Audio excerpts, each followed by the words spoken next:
Adrian Newey's decision to leave Red Bull rocked the F1 world just a month ago. Having joined the team shortly after they took over Jaguar, he has led the technical department and helped them win 6 Constructors' Championships and 7 Drivers' Championships.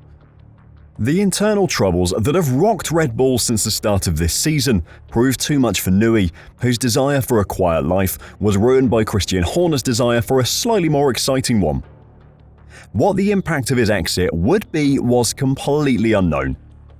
Horner claimed that actually Adrian wasn't that important and the technical team basically functioned without him anyway. Not many people believe that though, instead thinking that the impact would be felt in 2025 and 2026 when Adrian's input on car design would be missing. Unfortunately for Red Bull though, it looks to have happened far sooner, as Adrian's absence from the team has led to 2 losses in 3 races, something completely unthinkable just a month ago. Today, I'll discuss how Adrian leaving Red Bull could be the best thing to happen to this year's title battle, so don't go anywhere. It was the Wednesday before the Miami Grand Prix, 1st of May to be exact, that Red Bull officially announced that Adrian Newey would be leaving the team in a year's time. Come the end of April 2025, he'll be free to work for whoever he wants, or nobody if he decides he's had enough of being paid to fly around the world for 24 weeks of the year. From the 1st of May, he was placed on gardening leave by the Red Bull Racing F1 team, requested to keep well clear of any of the work being done in the factory on the F1 car, and instead focus on the RB17 hypercar project. Red Bull don't want him involved in the F1 car because if they discover anything interesting which could give them an edge, they don't want it going with Adrian to another team.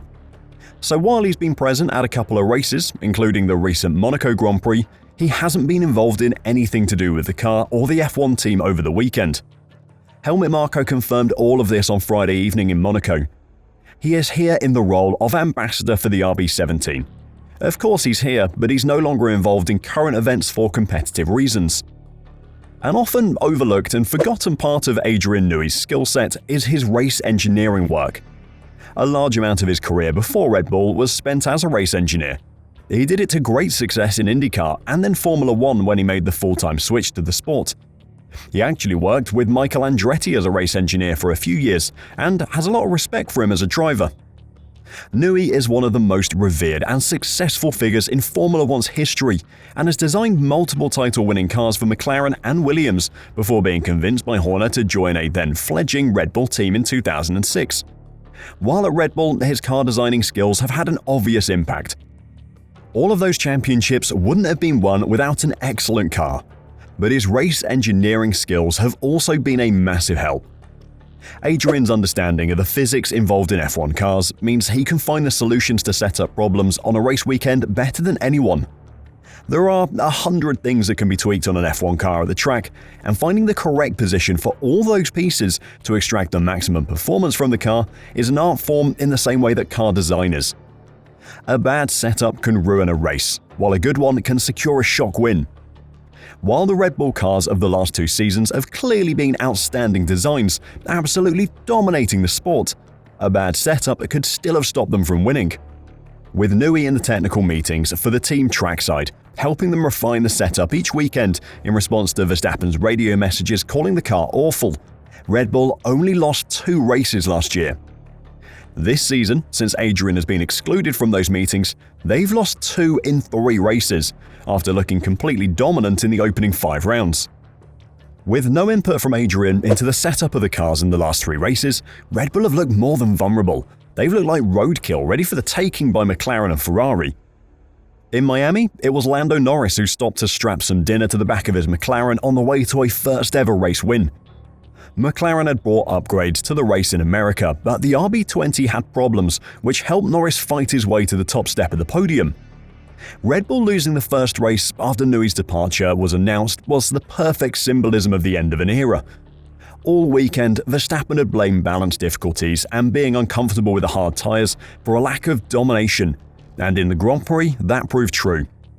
The RB20 ate through its tyres and had no pace on the hards, as Norris drove off to a race win after the safety car restart on lap 32. Horner tried to blame some floor damage, but Verstappen's comments after the race suggested that his pace problems had all been down to the setup and tyres, and that he felt there'd been no damage. That was a one-off though, and no one thought to question whether Adrian Newey's lack of input on car setup had an impact. In Imola, it was a return to normal service if you just look at the championship table, but in reality, Red Bull were under a huge amount of pressure as once again, late race tyre wear and a lack of performance from the hardest compound let Lando Norris get within a few laps of overtaking Verstappen and securing back-to-back race wins. On the team radio, Verstappen was heard asking his team for absolutely anything that might help him hold the lead as he drained his battery in an attempt to stay ahead. A look at the weekend as a whole revealed a greater problem though. Red Bull started the Imola weekend well off the pace on Friday in a car that Verstappen could barely keep on track, and it was a remarkable turnaround by the team to get Verstappen onto pole and win the race. After the race, Christian Horner said, "When you look at the turnaround we had from Friday into Saturday, to get the pole and to get the victory again today, it's been a phenomenal performance and turnaround by the team. But also, Max has been incredible this weekend, and again, he's had to work very hard for the pole and the victory." The team managed to get the car drivable, but it required a Herculean effort from Max to take pole position at a track where overtaking is tough.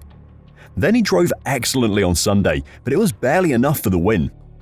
Again though, the question of whether Adrian's input at the track could have helped wasn't asked.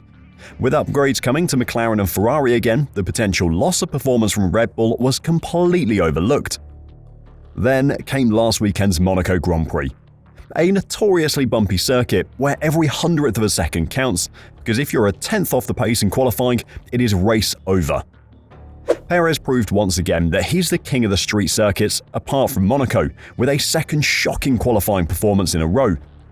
However, it was Verstappen's lack of pace which was the most surprising. 8 tenths off the pace in FP1, 5 tenths off in FP2, 2 tenths off in FP3, and then most importantly, 3 tenths off in qualifying.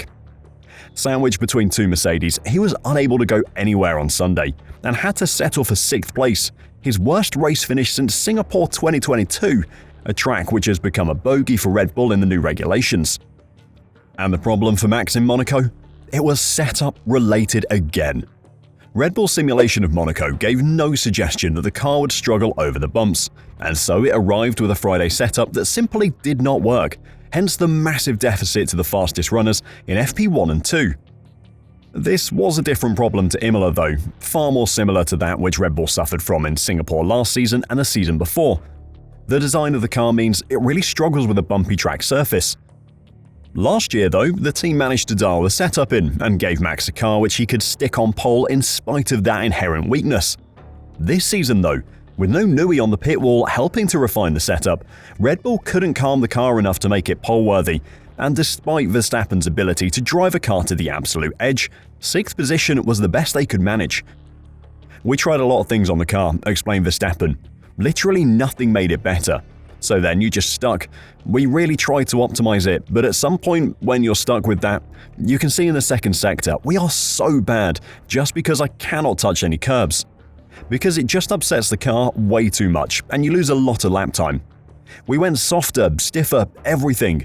But the car is like a go-kart. It's like I'm running without suspension." So if the question was, how can Adrian Newey leaving Red Bull be the best thing to happen to this year's title battle? Then the answer is, he isn't helping set up the RB20 anymore. The car hasn't suddenly become poorly designed because of his exit, it just isn't being set up to perfection any longer. Yes, McLaren and Ferrari's upgrades have clearly had an effect on their performance and got them closer, but if Adrian was still in the race engineering meetings, listening to the feedback from Max and Checo and helping refine the car for qualifying and the Grand Prix, the last 3 races would have been very different. But what do you think? Is the lack of Adrian's input at the track to blame for Max and Checo's recent struggles? And are we going to hear a lot more complaining over Verstappen's radio because of a lack of grip or a terrible ride?